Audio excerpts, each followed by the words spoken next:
What's going on, people? Welcome back to another video on ESPN. We are currently inside the Stade de Fez, where we've just watched Nigeria versus Mozambique. Nigeria 4, Mozambique 0, a dominant performance. I'll start with you, Bobby. What's your thoughts on the overall game, man? Good game, man. I think Nigeria played really well. I think in the first half they were really dominant, and then I think they grew into the game. And obviously the 2 goals in the first half, they kind of took care of business. Second half came out strong, and then from there, the third goal from Osimhen, kind of in cruise control, I think, from there. And I think even Mozambique kind of felt that as well. Yeah. And obviously when Adams added the 4th, it was like, all right, cool. Let's just get out of it, man. I felt that from both teams, to be honest. But yeah, I think despite the dominance and this great displays from Emmanuel and Lookman, Osimhen, Iwobi, I do think there were a couple signs where it's like, yo, if we come against a stronger team, we can be exposed. Yeah. So, yeah. I think there's something to take away from the game despite it being so dominant. It's funny because I think one of the things that we mentioned before is that the last AFCON, Nigeria's defence were completely solid. That was the reason why they even got to the final. The attack wasn't so great and the defence was amazing. But this time round, it seems like the attack is incredible. Yeah, and the defence is amazing. So I wanted to ask, do you think the attack would be enough for them to get through to the latter stages of this competition? If I'm 100% honest, I think as the competition goes on, a lot of the time with tournament football, your attack actually winds up winning you games because it becomes less about your defensive performances and it just becomes more... Defense is important, don't get me wrong, but it becomes more about just what you can impose on your opposition. So you'll find that sometimes when you're getting into latter stages of games, you'll just have teams going hell for leather, just going back and forth. Turns to a basketball game. I think, obviously, it's great to see Lookman.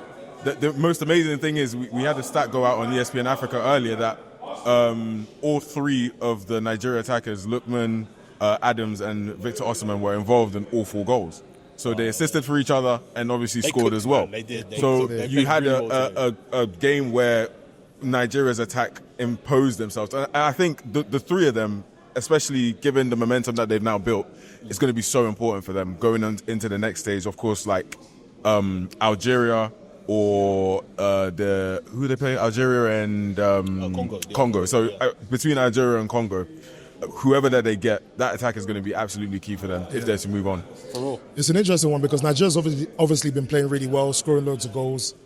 But some people would argue that they've had it a bit easy these last 4 games. No disrespect to the other teams that they've obviously played, like the likes of Tanzania.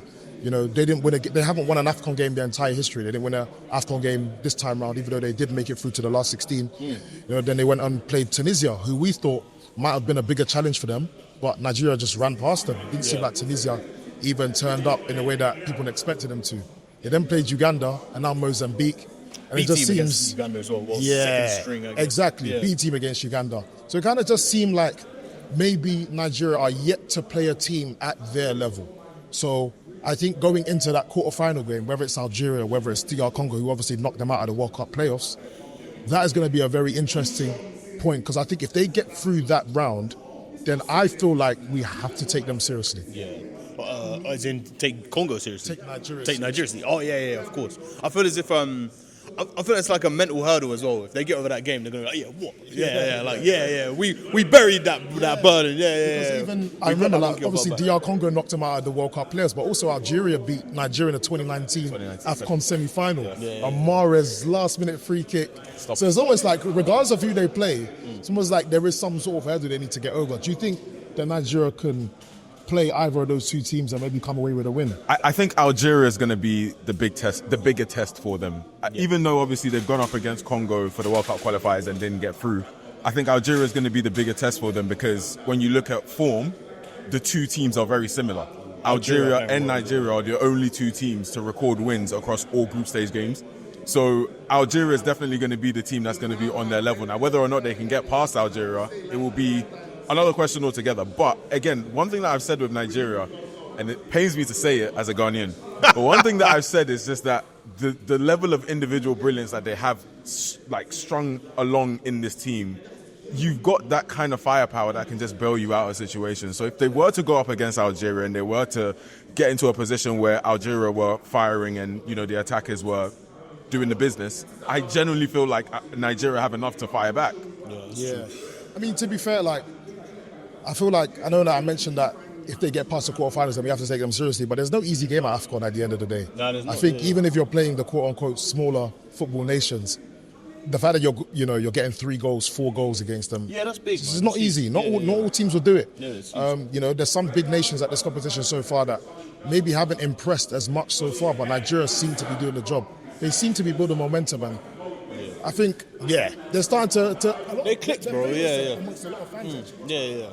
And the thing is, bro, like we questioned the kind of the diamond at the start of the tournament. We questioned it in the previous set of games, but I think today was really good evidence that it's really starting to click, because there's so many times Iwobi found the ball deep, played it through the lines. So the ball for the second goal was a really great pass. And how many times he picked the ball up deep and fired the ball into Lookman. And they've done that thing a couple times where either Lookman or Adams done the dummy, rolled it through to Osimhen. So it seems to be like they're clicking with the formation. And I think Iwobi is going low-key under the radar in the way they're playing as well. So I've got a lot of respect for his performances in this tournament as well. I was going to say, sorry to cut you, Sam. I was going to say, I think Lookman and the role that he's taken up in the middle of that attack is... I've always seen Lookman as a winger. I always thought he was a left winger. But one thing that I've noticed in this competition, especially with all the Nigeria games that we've watched, is that the way he's operating in the middle of the field and how key he's been to Nigeria's counterattacks, that's the thing I fear most. Whenever Nigeria are counterattacking, it's actually scary because you've got a lot of pace, and the way he controls the ball, brings the ball through the middle, and then you've got Adams running off him, and then Osimhen doing the same. I can imagine Mozambique today in certain situations were probably thinking, when are these lot gonna stop? It's just relentless. It's relentless. Nah, they cooked, man. They play really well today. I think one of the biggest talking points from the game was in the second half, there would seem to be a little bit of a bust-up between Victor Osimhen and Emmanuel Lookman. Now, we did ask the captain, Wilfred Ndidi, about it. So I think we will insert the clip now, and this was his response in terms of what happened. Skipper, would you be able to touch on what might have happened between Emmanuel Lookman and Victor Osimhen?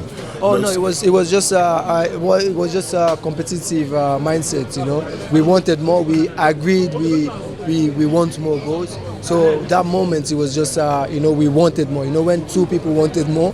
So I think that was what really happened at that time. Yeah. So did you sort it out in the dressing room afterwards? Sorry? Did you all speak about that incident in the dressing room afterwards? Of course, everything is fine. Everything is okay. Yeah. Captain put them in line. Yeah, of course. No, let's say captain. Everyone is together. You know, everyone is in this together. So we're all together. Yeah. Thank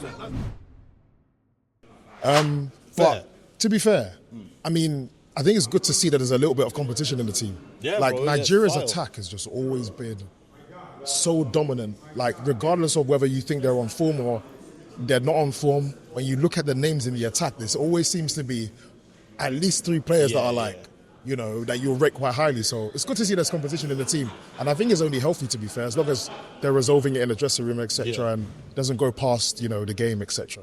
I saw